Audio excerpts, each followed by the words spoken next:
Welcome to the 5th episode of Kabbalistic Mystic, the podcast for the Western seeker, where we explore the tree of life and the ancient Hebrew wisdom as the lost spiritual heritage of the West.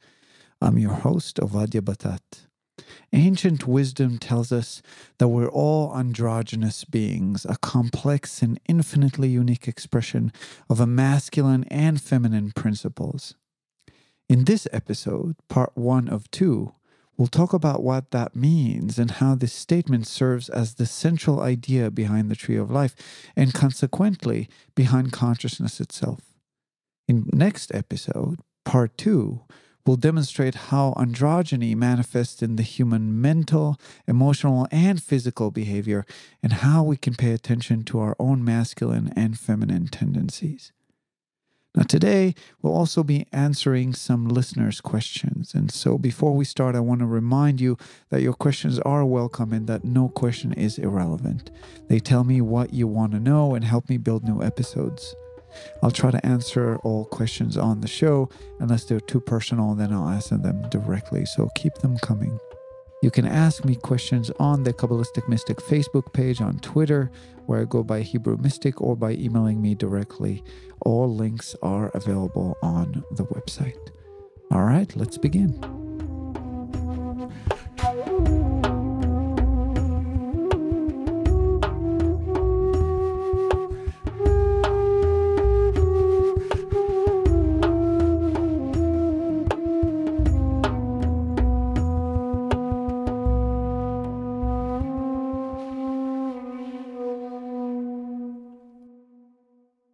If we are to take one thing and one thing only from the tree of life, it's the following statement. Everything that is expressed in the universe is a result of a dynamic tension between two opposites, a masculine, positive one, and a feminine, negative one. Carl Jung, the famous Swiss psychiatrist and psychotherapist who founded analytical psychology, articulated it this way. There is no energy unless there's a tension of opposites. Einstein taught us that energy equals matter, which means that all matter in the universe is a result of tension between two opposites as well, just like energy is. And we can actually see this even in the smallest of matter particles in the atom, which constitutes of negatively charged electrons circling around the positively charged protons. There is no light without darkness. If there was only light, you wouldn't be able to see anything. It is the tension between light and darkness that allows us to see. We live in a reality of duality. It means that everything we experience can be represented as a reflection of two opposites. These two opposites are the cosmic principles of the masculine and feminine. Hebrew wisdom tells us that the first emanation of light was an act of separation between light and darkness. The Hebrew Bible says, male and female he created them. That's in Genesis. Now this verse is listed prior to the creation of Eve. It's describing the creation of Adam, the metaphor for the first creation, the first emanation in the image of the Creator, depicted by the tree of life. Male and female he created Adam. To understand what this means, let's look at an electronic appliance. Now, to simplify, let's take software out of the equation. So imagine an old-fashioned toaster or a vacuum. The appliance is designed to resist the energy flow you provide it. The energy flow has two polarities, the positive and the negative. The positive pole provides the energy and the negative pole receives it. One cannot exist without the other. Without the positive pole, there is no charge. Without the negative, to receive it, charge cannot flow through the electrical line and into the appliance. Now, when you plug the appliance into the electrical socket, you're really placing it between these two polarizing forces so that it provides some resistance to the current of energy flowing from the positive to the negative. All appliances are really resistors. They resist the energy flow and use the energy resisted in one way or another. They're designed in a unique way that can do one thing, and usually one thing only, with the energy generated from this resistance. Now, your being is operating in the exact same way. It is an electromagnetic manifestation that is resisting the energy flow from the cosmos, which is always there. The resistance that you're providing is depicted in the Tree of Life via the various lines connecting the 11 spheres.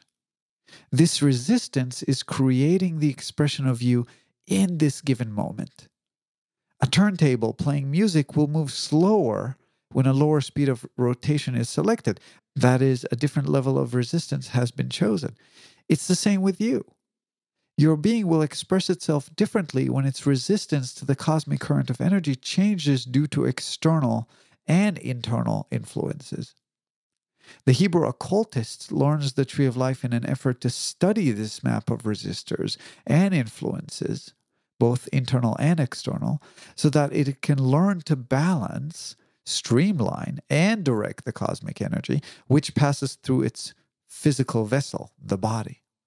When the light is streamlined through our vessel without any resistance, we experience and emanate unconditional love.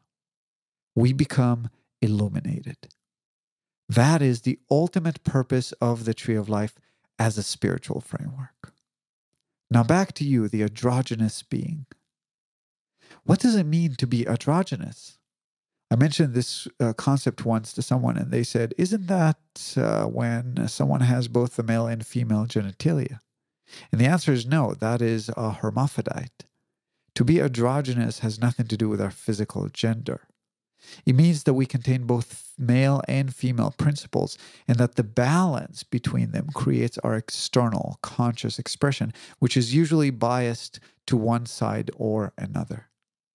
Even people who define themselves as androgynous are usually leaning towards one side or another, if not in expression and mental disposition, then in physical gender. True unity exists only in the divine manifestation. As long as we live in the world of duality, which by now we see how it got its name, we will show duality through our conscious expression. Every motion, emotion, thought, speech, physical manifestation, may it be a movement, the way our body looks like, the sound of our voice, will have an expression which will be distorted from the unity of these two principles. That is, it would be predominantly masculine or feminine, not as an absolute value, but as an infinitely unique manifestation of life itself. So imagine a line that represents the range of human expression. Right in the middle, that's unity. The masculine side will be to the right of that center, and the feminine will be to the left. Every expression your being manifests is somewhere on that line. Now, say the line represents your voice. You might be a woman or a man, but if you have a deep masculine voice, you are somewhere on the right side. If your voice sounds feminine, it's on the left. Say the line represents your vessel, the human body. If you have female genitalia, you're on the left side. If you have masculine genitalia, you're on the right. If you are a hermaphrodite, you are somewhere in the center. But even if you are a hermaphrodite, chances are one gender is usually more predominant than the other. Often one set of genitalia is non-functional. Say the line represents the way you move. You might be on the left or on the right. A man who is more flamboyant in his movements might fall on the left side, for example, regardless of his sexual orientation. How many women do you know who have masculine voice or walk like a man? I'm sure more than one. There's many men who are very masculine in their expression, yet feminine in their hand and upper body movement. Donald Trump is a good example. If you watch him speak at a podium, you'll see what I mean. I invite you to perform an exercise. Sit in a mall or a place with high traffic of people and just observe those who pass by. Focus on one quality at a time. Say the way they move, the way they dress, maybe their hand movement or their voice if you can hear them. And ask yourself if they move in a masculine or feminine way. And you'll see that often the answer will be irrelevant of their sexual gender. Our overall expression, whether we feel more masculine or more feminine, is the aggregate expression we demonstrate in terms of the cumulative dominance of the masculine or feminine principles within us. And this is regardless of our sexual gender or preference, but often contributes to the way we relate to our sexual identity. If your feminine principle is overwhelmingly strong, but you live in a man's body, you are likely to feel a conflict when it comes to your sexual identity. Now, this is a very meaningful statement. What it means is that the way we sexually categorize people in society is by taking into account only one factor of an endless list of possible sexual expressions. That factor being our physical gender, that is, our genitalia. It's the first label we get when we emerge to the world as living beings. It's a boy, it's a girl. If you have a penis, you're a man, and therefore you are masculine, or at least expected to be. If you have a vagina, you're a woman, and therefore expected to demonstrate an overall level of feminine expression. But in reality, our sexual preference and identity are the aggregated balance of our masculine or feminine principles as manifested in the myriad forms of our human expression, regardless of our physical gender or sexual preference. The fight for equal rights for the LGBT community asks that when our gender is evaluated, society will take into account other criteria than just our physical vessel. Now, it is true that most men, that is, human beings with penises, are masculine in their expression, and those with vaginas are more feminine, no doubt, and there are reasons for that in the overall scheme of cosmic creation. Think of it as a reversed bell curve, where the marginalized areas in the middle have the painful task of expansion and diversification, leading us towards deeper understanding of our own nature.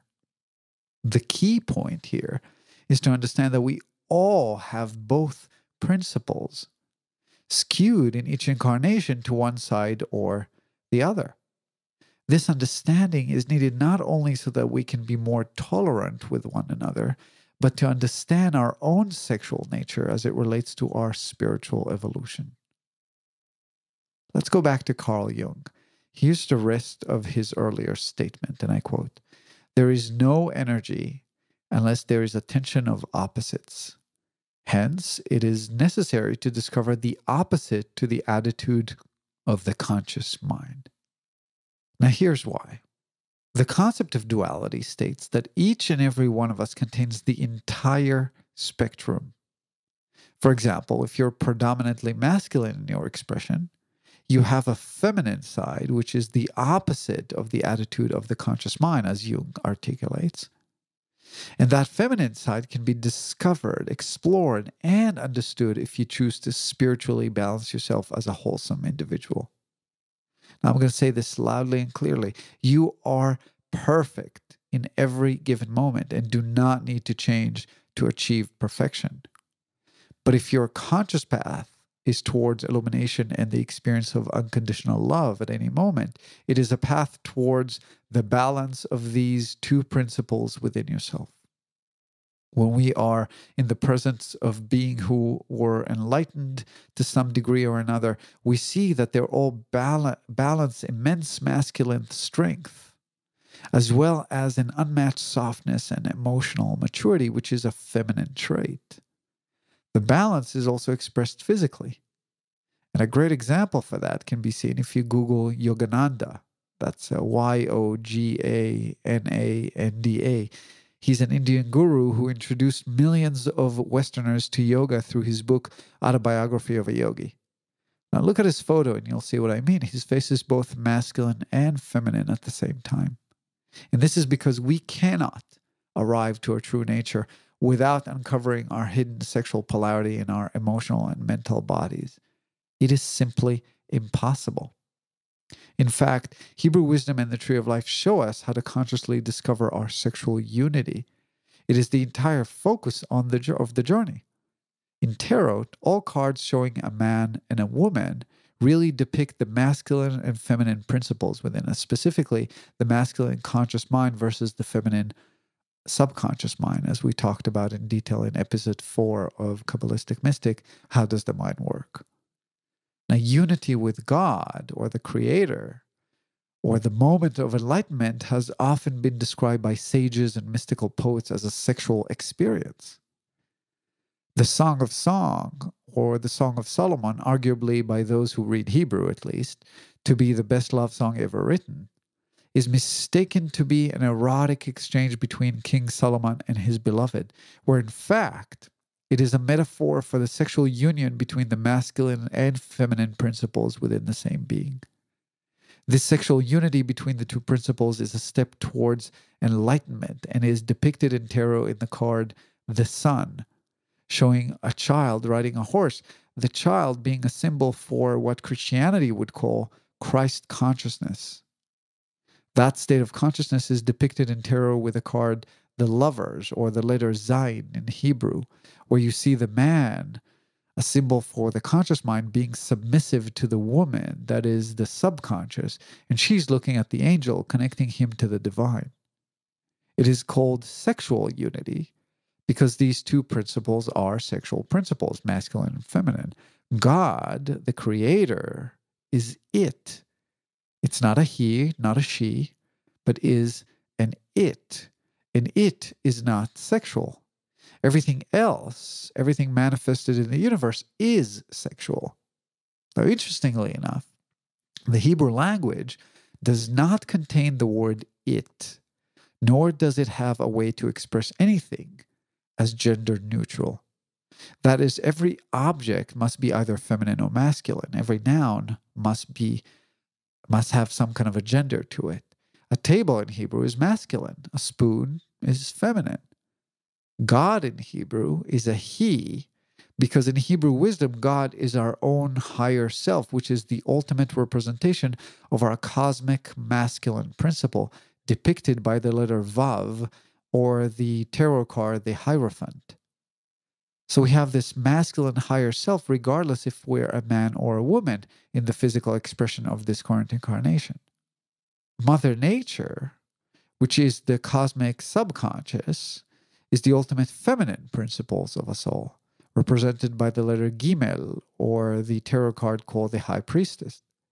The Creator of the universe is neither masculine or feminine and cannot be addressed or even expressed in the Hebrew language, as if to make a symbolic point that it is beyond our comprehension and reach. The concept of God being our own masculine higher self as one member of the Holy Trinity, which also includes the divine feminine and the illuminated self-conscious human, is unfortunately long forgotten in traditional Judaism and Christianity, contributing to the patriarchal nature of these religions. I remember when I was a kid, I used to play with magnets. I don't know if you had a chance to do that, but I used to love holding the magnets close to each other, positive polarity to positive polarity or negative to negative, and feel the force of rejection, the repulsion between these two similarly polarized sides of the magnet. I also love to get them closer and closer to each other on the table until their snap got close enough to attract each other and came together, glued. Now, magnets reflects the simplified concept of duality perfectly. They show us that our inherent nature is to strive towards equilibrium. That is, it's not something we have to do consciously. We do it naturally and subconsciously through attraction or rejection, two sides of the same coin. They are both invoked responses to a demonstrated human quality that is mirroring our hidden, unexpressed subconscious side. In other words, those we are attracted to are those who demonstrate qualities that mirror what we desire to expose within ourselves, either consciously or subconsciously. That is why we fall in love with the other gender, or if within our own gender, with someone who's mirroring our sexual expression as masculine or feminine being. We fall in love because we see in them all the hidden parts that we miss and long to uncover within ourselves. Similarly, we are repelled by those who demonstrate qualities that mirror what we refuse to see in ourselves. I have a friend who is very heady and analytical like me, And she tells me, I always fall in love with artists and musicians. Now, the same was with me. When I met my wife, I was an engineer, for which art was kind of a dirty word. And my wife was a yoga teacher and an artist. And when I saw her, it was like, boom, immediate. She represented everything I never thought I could be, nor even wanted to be consciously. However, 9 years later, I practice yoga every day, and I'm very much in touch with my artistic, intuitive, and abstract side. This is the entire concept behind romantic relationships and relationships in general. They're designed to help us see ourselves in the mirror so that we can buff the inner diamond that we have within us and expose the hidden polarity within, getting ourselves closer to the unified, balanced, true nature. Let's go back to Carl Jung's statement. He said, again, there is no energy unless there's a tension of opposites. Hence, it is necessary to discover the opposite to the attitude of the conscious mind.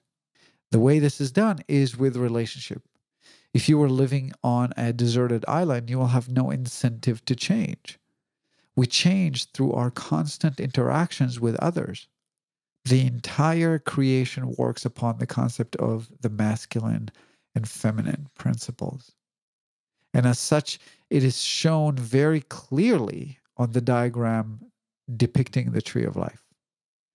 This diagram has 10 emanations of the divine, which exists in all creation. And it has 3 columns, a masculine column, a feminine column, and a central column, which represents the unity or balance between the 2 opposing principles. And the tree shows us 3 different realms with 3 spheres each, in which we're constantly balancing the masculine and feminine principles. And that's a total of 9. And the 10th emanation represents our lives. In Hebrew, that one's called Malchut, our kingdom.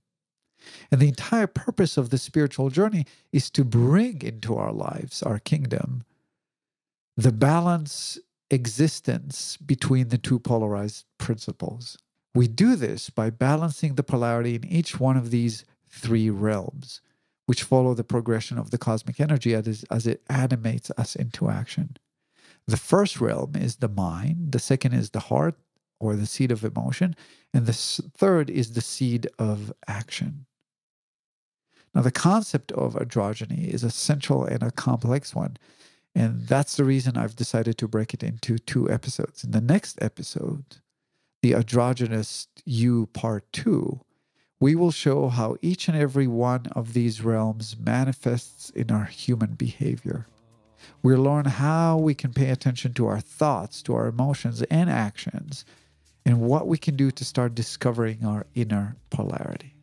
Let's take a short break, and when we come back, we'll answer some questions from listeners.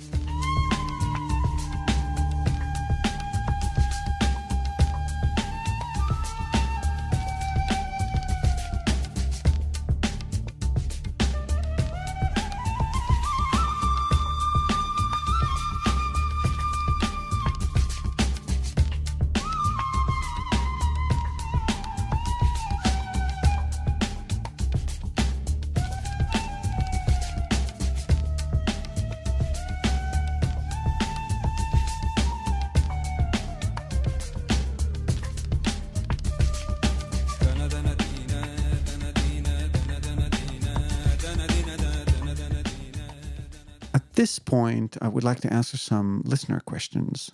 And the first question we have is from Deborah, who lives in Spokane, Washington. And she asks, what's the difference between love and desire? That's a very deep and meaningful question, Deborah. Desire is the feminine half of the essence of man, which is balanced by will, the masculine side of human essence. So we have pleasure and will. Pleasure is the feminine, will is the masculine. When you desire something, you have will to go get it. So in essence, pun intended, the masculine serves the feminine. The stronger the desire, the stronger the will. Love, on the other hand, is an emotion in a state of consciousness. In other words, you can desire love, but no one loves desire. Desire in its core is a state of lack. There is something that you want and don't have. You love what you desire, but you don't love the desire itself.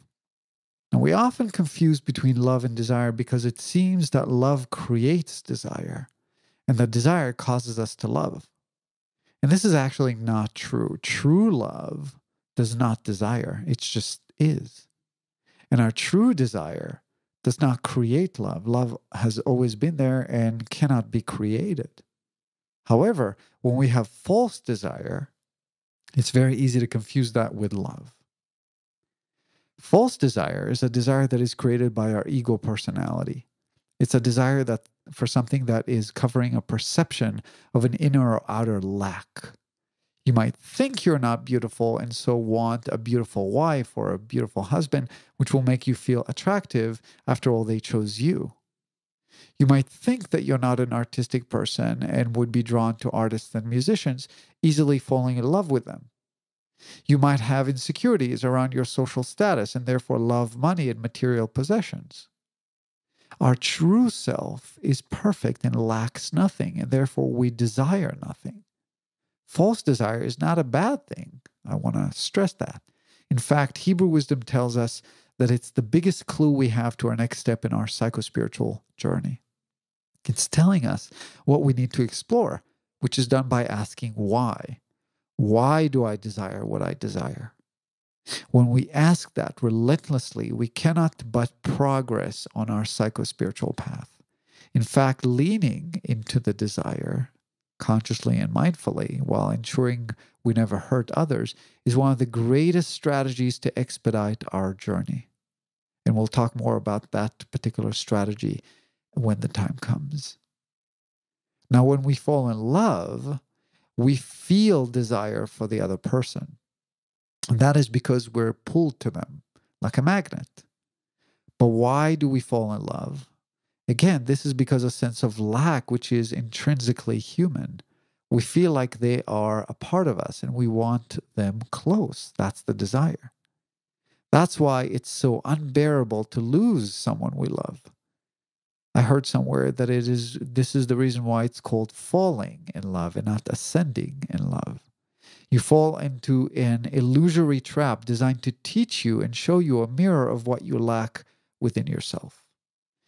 Now, when two people come together with a determination to treat a relationship as a platform to evolve themselves psychospiritually, that is to be mirrors for each other, their highest teachers, the result can be very powerful. The relationship becomes an accelerator for transformation. And we'll talk more about that piece again in the future. So thank you, Deborah, for your valuable question.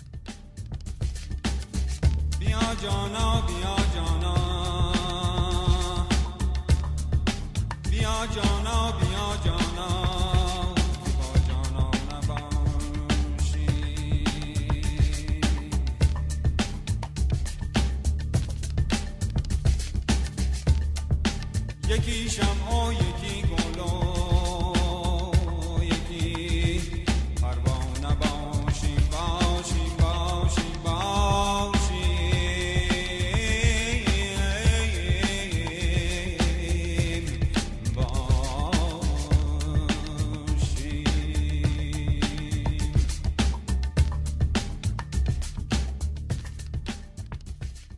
The second question I'll answer today is from Rob via Facebook.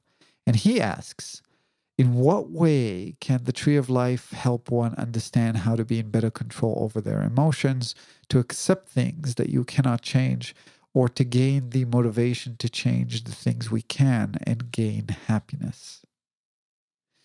That's a great question as well, Rob, and there's a lot in it. So I'll break things down a little bit.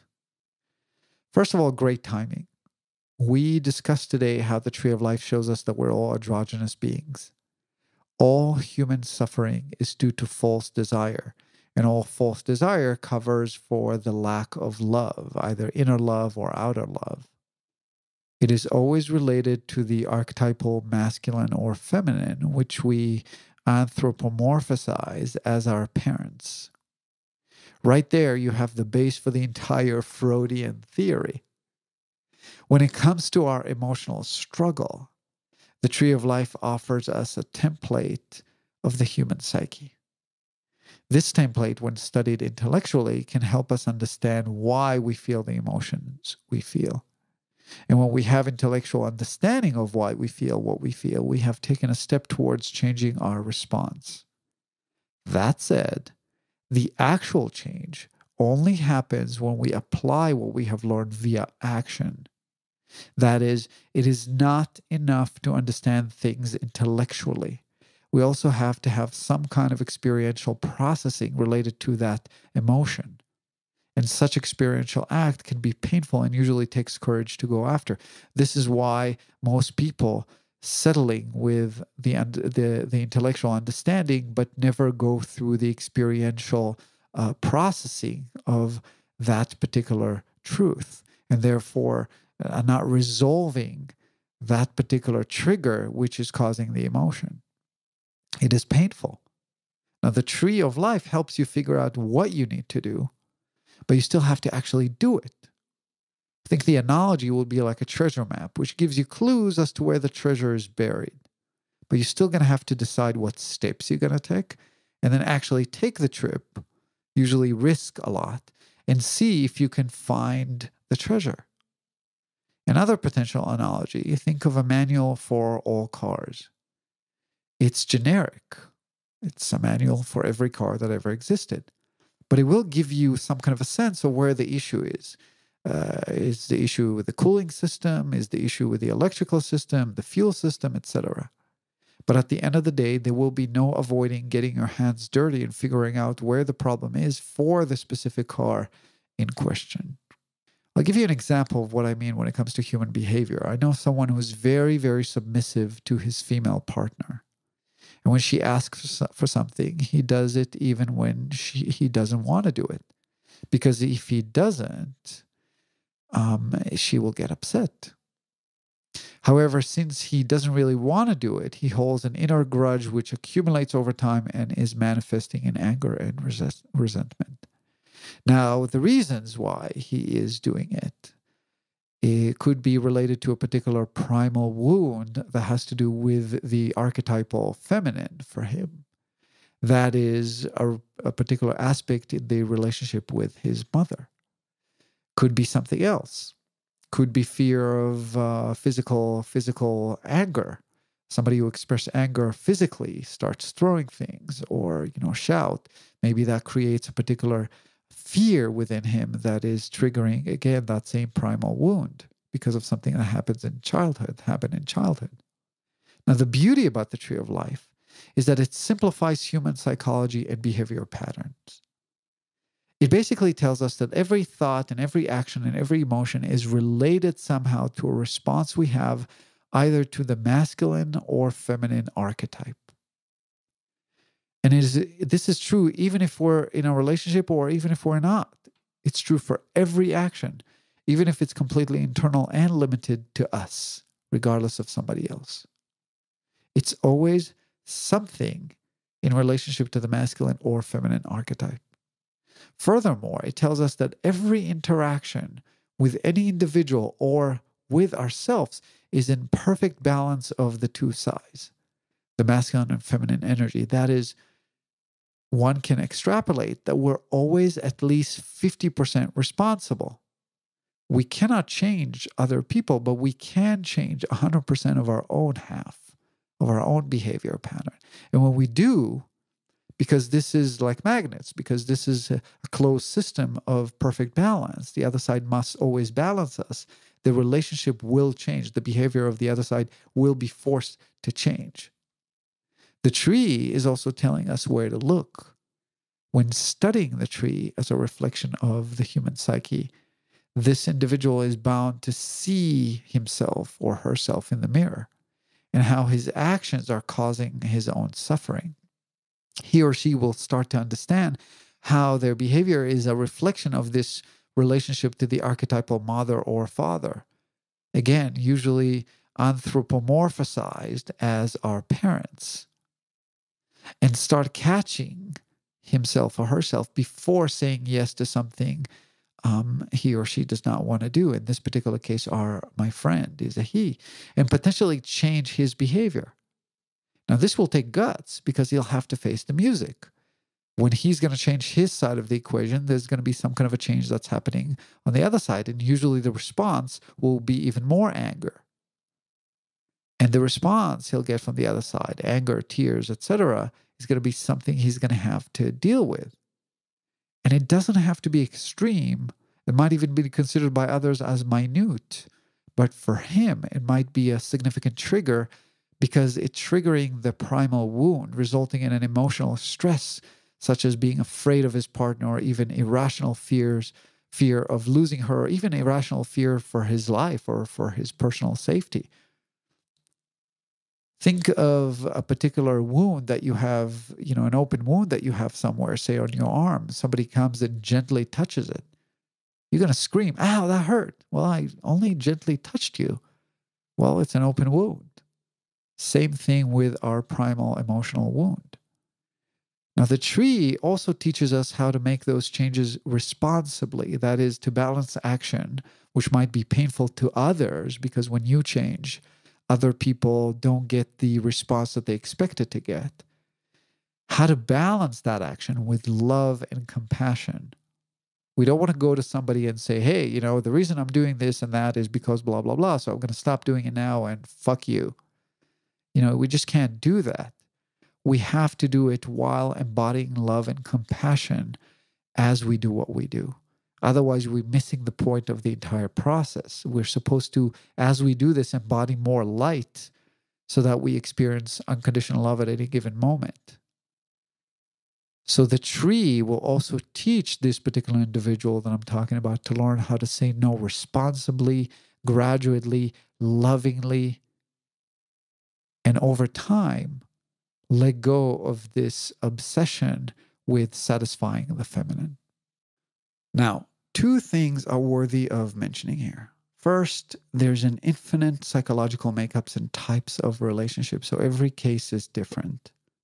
However, the beauty of the tree of life is that it's giving us a generic template which simplifies things.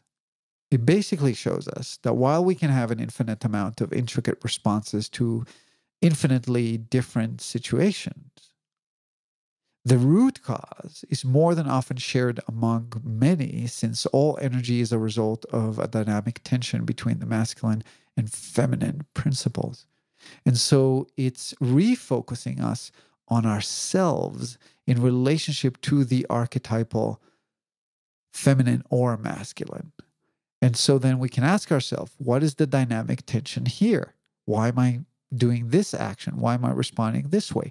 And because everything in creation embodies the same 10 qualities or emanations that the tree of life is depicting, it simplifies our approach to self-study and allows us to create our own unique understanding of our situation in the light of this generic template. And the second point to make is that it takes time to understand the tree and start applying it in practice. Working with someone like a spiritual consultant who can guide the seeker on this path can be very helpful. Just like someone goes to a therapist instead of immersing themselves in Freud or Jung, right? They're going to go to a therapist who did the work to study all this and has the experience to detect the patterns that they show. That said, the tree of life is much simpler to understand than, I would say, psychodynamic theory, because it offers a unified theory around the human psyche and sexuality, which recreates the picture, redraws the picture. And the best analogy I can think of is, think of the early explorers who did not know the Earth was a sphere. And they were traveling around and trying to map it, thinking that it's infinite in its size. And suddenly you would just drop from the sky and show them a video of Earth spinning on its axis as seen from space. Imagine the aha moment. This is how powerful of a clarity the tree of life can offer to modern psychodynamic theory. As such, it allows us to psychospiritually analyze ourselves. Now, last point on your question, Rob. You ended it with "and gain happiness." Quite a last-minute additions. These three words are very meaningful, and they bring up the question, what is happiness? And it's important to mention that happiness is subjective, and it's a factor of many different things. And eliminating emotional suffering is one of these things, but not everything. For true happiness to come, self-actualization must take place. That is, the person must find what they love and go after it. They must become who they truly are.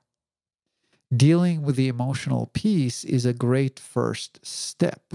This concept of layers that we must achieve in order to gain happiness is demonstrated beautifully in the Maslow hierarchy of needs. Maslow is spelled Maslow. Now, suffering can be at any level of the pyramids of needs that Maslow draws to us, but true happiness comes only when we self-actualize, which is the top of the pyramid. Now, Rob, to get started with the Tree of Life as a map for self-study so one can attempt to understand their own suffering, I recommend listening to the next episode.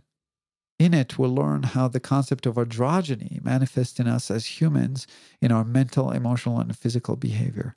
And that will be a good first step for this personal work. We will then tie it to sexuality and the archetypal masculine and feminine in subsequent episodes as we go along.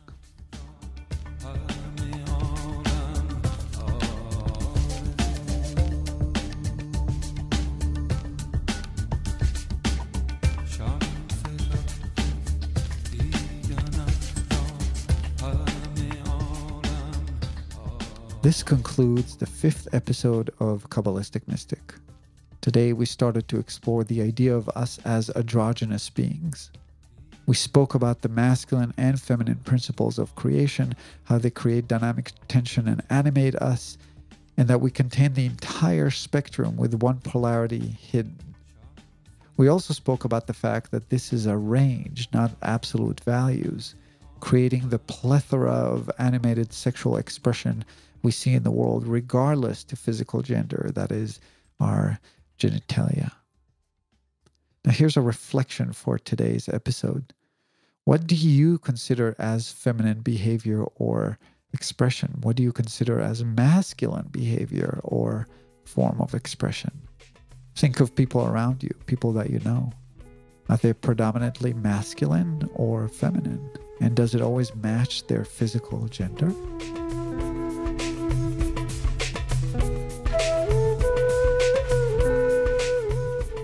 I want to thank you for listening to Kabbalistic Mystic. Join me next week as we continue to explore the idea of androgyny in part 2 of this topic.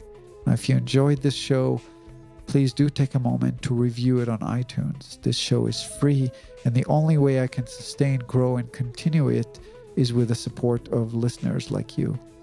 Ratings and, of course, constructive reviews allow me to gather more audience. To give a review, go to www.kabbalisticmystic.com and click podcast from the top menu, then write a review. Today, I played music by Brahmji, a song called Prayer. You can find the link in the show notes. I'm Ovadia Batat, your host from Spokane, Washington. May you find love in every moment.